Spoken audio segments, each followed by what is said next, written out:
Hello and welcome. Bad Batch Season 2 is imminent, which means now is the perfect time to break down Season 1 to see if Season 2 can do any better. I have a full breakdown of Season 1 on the way, but for now I wanted to compare the situation surrounding the launch of both seasons to see if Disney got what they wanted out of the first season and if they're likely to do so again. But first, we need a history lesson. Star Wars The Clone Wars, while not without its detractors from hardcore fans, was widely considered to be some of, if not the greatest Star Wars stories from the prequel era. Spearheaded by the then-unknown Dave Filoni, they reinvigorated interest in an era that many look back on with derision, showing us new sides to familiar characters, giving forgotten characters a second chance to make an impact, and adding new characters that by the end of the show were beloved in their own right. While it certainly had a rough start, and its episode list has its share of stinkers, it had grown into a show that many people genuinely loved. And when Disney bought Star Wars in 2012, they canceled the show. For the life of me, I still don't understand why.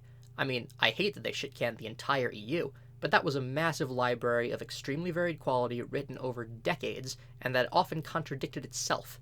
And there was no way they were ever going to want to be beholden to what Zan, Luceno, and others had written, so I at least understand why they did that. But The Clone Wars was extremely beloved, written very recently, would have been an excellent olive branch to those still angry over the EU, and it apparently fit in so well with the canon they wanted that it was the one thing from the old EU that they decided to keep. So why shut it down? The only argument I've ever heard as to why was related to the fact that the show was running on Cartoon Network, which was competing with Disney's cable channels. But if they were willing to move the entire show onto Netflix, including new episodes, I find it hard to believe they couldn't have just moved it onto the Disney Channel and kept it going. But no, they shut it down. Now this left a void in animated Star Wars. While production on The Force Awakens had begun immediately, the film wouldn't be ready for years, and something needed to fill that gap. And within a year, development would begin on Star Wars Rebels. Now, unlike a lot of people, I never hated Rebels. I think it's a waste of potential, but it still has episodes that are all but mandatory viewing for people who like these characters in this time period. Even the much-derided Space Aladdin wasn't as bad once they allowed him to mature, although it is a shame they didn't let him mature more. Regardless, one of the most interesting parts of Rebels was when they tried to tie up loose ends from the Clone Wars. We'd been left hanging as it relates to the fates of Ahsoka. Her novel didn't exist yet. Maul, the comic adaptation, wasn't out yet, and many members of the 501st. And these characters were important to both the fans and the writers. So it's perhaps not a surprise that Filoni would dedicate episodes of Rebels to explaining what happened to these characters. Episodes that tend to be significantly better than the rest, to be frank.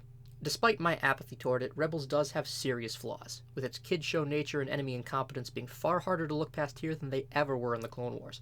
And this was taking its toll, with the series failing to live up to its predecessor. And with focus shifting to the sequel trilogy after the roaring financial success of The Force Awakens, Filoni was moved off of Rebels to work on the significantly less interesting Star Wars Resistance, setting a bunch of entirely new characters in the quagmire that is the sequels, while also being unable to move too far into the sequels since the other two movies hadn't been made yet, and the art style is weird to boot. Yeah, I'm not surprised this didn't set the world on fire. Fast forward to mid-2018. The Last Jedi has fractured the fan base. Solo has already lost money as a result. Rebels is over and done with, Resistance isn't airing yet, despite 2 years of development, and it probably won't draw in many viewers since it's so tied to the sequels. In short, things are desperate. Disney needs something to recapture fan attention and goodwill, and they need it fast. On the live-action side, Jon Favreau is off making some weird little show about Mandalorians, that probably won't go anywhere, but on the animation side, Disney is out of options. They decide to finally give the fans what they want, and announce the final season of The Clone Wars. Season 7 of The Clone Wars really couldn't have been better timed. By the time it released, Resistance had come and gone, being just as underwhelming as expected. The Mandalorian had captured our attention like nothing Disney had put out before, and then right in the middle of its first season, The Rise of Skywalker came out and ruined everything again. In the midst of all of that, the general excellence of Season 7 was exactly what people wanted and what Disney needed. It also had the benefit of releasing in early spring of 2020, and we all know how well streaming did in 2020. And it really is hard to overstate just how good the best parts of that season are. That final arc, set concurrent to Revenge of the Sith, was everything it could have been. A near flawless finale with everything we wanted out of it, just as Disney planned.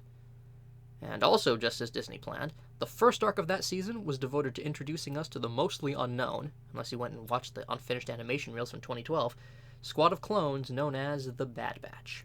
If anyone was going to carry animated Star Wars going forward, reassure the audience that Disney isn't dependent on writing a decade old to make a good show, and draw forward momentum out of the ending of the Clone Wars, it was them.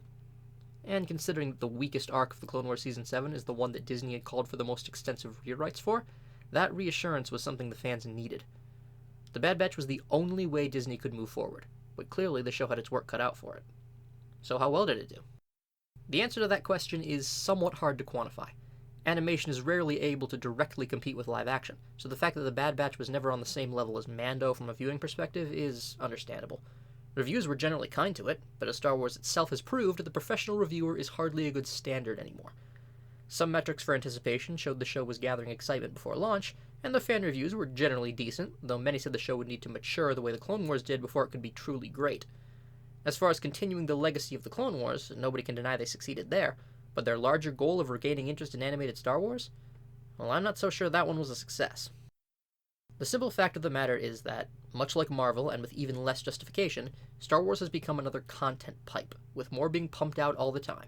In just the past 2 years, there have been major events like the High Republic launch, Clone Wars Season 7, the second season of The Mandalorian, the Vision series, and more recently the Kenobi, Boba Fett, and Andor shows. This is in addition to a slew of comics like the Vader series, books including more from Timothy Zahn about the canon version of Thrawn, games like Squadrons that tie into that, and a veritable trash compactor's worth of merchandise. The amount of output is staggering, as is the highly inconsistent quality, and people are starting to be unable to keep up or are losing interest altogether. Investors are starting to realize that Star Wars is, to use their own words, no longer evergreen.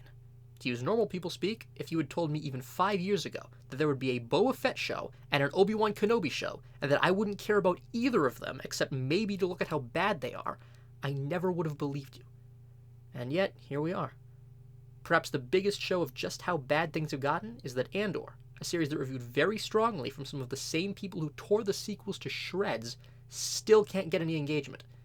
And that Tales of the Jedi didn't seem to draw much attention either, despite being supplemental content to the Clone Wars. If nobody cared about explicit side content to the Clone Wars, then The Bad Batch wasn't nearly as good at rekindling interest as Disney wanted. It's almost funny then that this new Bad Batch season might have a very similar job to do as the first, although for different reasons. And this malaise of indifference, Bad Batch once again has to try and draw attention back to itself and its brand. But this time, instead of coming off of a decently well-written finale that everybody loved, and fighting against writing that ruined an entire trilogy, this season has to come off of a show that nobody cared about at all, and is fighting nothing but empty seats. They say indifference is worse than hatred. If they're right, I wish Bad Batch Season 2 luck. They're going to need it.